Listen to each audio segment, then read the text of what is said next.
Hello learners, I hope you are doing well. In our previous lesson, we discussed about mixtures, types of mixtures.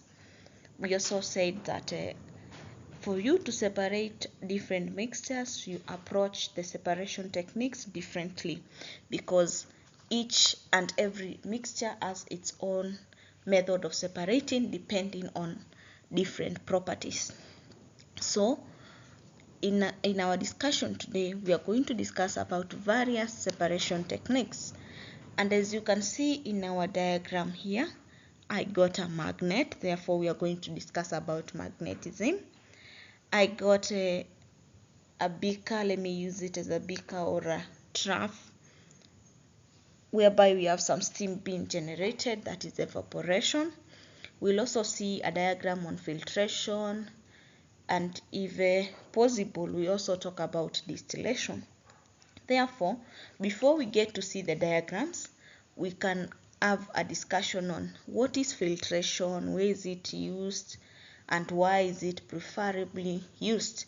So when you talk about filtration, filtration is a method that is used to separate a mixture of a solid and a liquid. So when it comes to types of mixtures, for us to separate a solid liquid mixture, we need to use filtration. And in this case, it is a solid liquid mixture which forms an heterogeneous mixture, meaning that the solid does not dissolve in the liquid. So we have two methods there. We can use filtration or decantation, but filtration is preferred to decantation. Number two, the reason behind filtration being preferred to decantation is that during filtration, the filter paper holds the residue. But during the process of decanting, some solid particles might pass and enter into the other container whereby you are getting the liquid. Then we have another method of separation known as evaporation. Still, it is being used to separate a solid liquid mixture, but in this case, the solid dissolves in the liquid. Therefore, it is separating an homogeneous mixture. Then we have another method known as the use of a magnet. The use of a magnet is still being used to separate a solid liquid mixture, but in this case, now one of the substances or beings or solids being separated, one of them has to be magnetic. It has to be attracted by a magnet. Then we finally have distillation. Distillation is not being used to separate a solid liquid mixture when it comes to fractional distillation. But when it comes to simple distillation, it can be used to separate a solid liquid mixture. So for fractional distillation, now to separate a solid liquid mixture, the two should have close but different boiling points. The two liquids should have close but different boiling points. So for us to start to discuss about the diagrams, we can see filtration. So basically we have said that filtration, looking at this diagram, we have a filter funnel. Inside the filter funnel we have filter papers, and inside there is whereby we are pouring our mixture. So during the process of separating, what will happen? The liquid will pass through the filter paper and pour in the conical flask, and this one will be our filtrate. Then the solid will remain there and it will be our residue. Therefore, the process of filtration, we have two key points that we have to know. We have to understand what is a filtrate.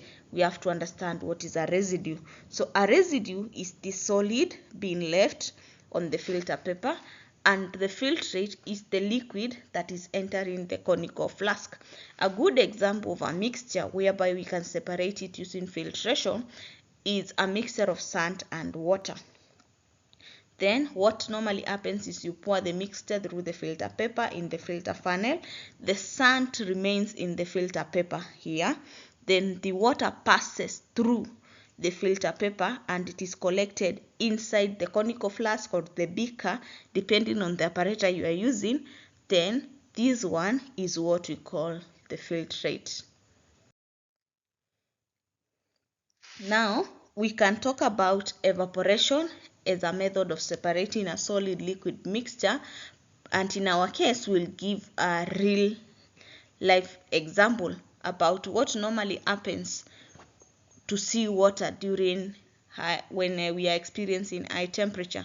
So the heat from the sun evaporates water, leaving behind salt crystals. Looking at this diagram, when the heat from the sun hits the sea water, what normally happens, the water evaporates, leaving behind salt crystals. You can see the salt crystals along that side, and you can now clearly see there is a separation between a solid and a liquid, because before they were heated, the two were completely mixed together and had formed a uniform mixture. Then finally, we are talking about the use of a magnet. Remember, it is still being used to separate a solid mixture. So for us to use a magnet, one of the solids has to be magnetic. You cannot use a magnet to separate two non-magnetic substances or solids. So one of them has to be magnetic. You have to know the magnetic materials. I've given a good example of a magnetic material is iron filings. So whenever you meet with iron filings being separated from sodium chloride, being separated from sand, being separated from sulfur, it is because iron filings are magnetic. So what will happen is, when you bring the magnet close to the mixture, when you bring the magnet close, this is the magnet, when you bring it close to the mixture after you have poured it either on a filter paper and you bring the magnet close to it, what will happen? The iron filings, because they are magnetic, they will be attracted to the magnet, leaving behind either sand or sulfur. So from our notes, how does the magnetism work? Using a magnet to attract and separate magnetic materials from the non-magnetic materials. Run a magnet over a mixture of iron filings and sand. The magnet attracts the iron filings, separating them from sand. Then, where do we apply separation techniques in real life situations, in real world examples? For example, we are applying separation techniques in everyday life when we are filtering water, when we are filtering the air using the air purifiers, in industries whereby we have purification of water, extraction of metals, and production of medicine.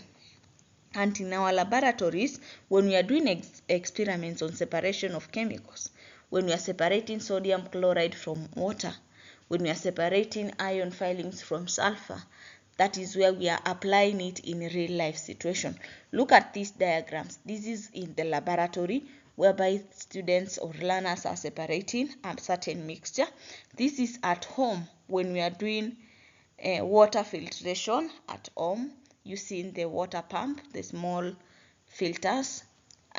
In the industries, when they are purifying either water or they are extracting a mineral or they are producing a medicine. Then another way that we can try to understand whatever we have discussed is the techniques that we have used to separate for separation today. One, we have talked about filtration, main keys. That is, we have talked about separating a solid from a liquid, evaporation, separating dissolved solid from a liquid. Dissolved meaning that this one is an homogeneous solution, while filtration is for an heterogeneous solution or mixture, sorry to use the term solution there. Magnetism for separating magnetic materials. So I hope by this time now you can easily distinguish between filtration, evaporation, and magnetism. Then finally, so from the lessons that we have learned today, I hope now if you get any question about separating mixtures, you can post it in the comment section. Can you think of other examples of separating techniques in our day-to-day life? You can as well write them in the comment section. Feel free to interact with the comment section. ask any question, comment. I will be available to respond to you. Thank you for listening to Teacher Grace. Subscribe, like, turn on the notification bell. I wish you a nice time. Bye bye.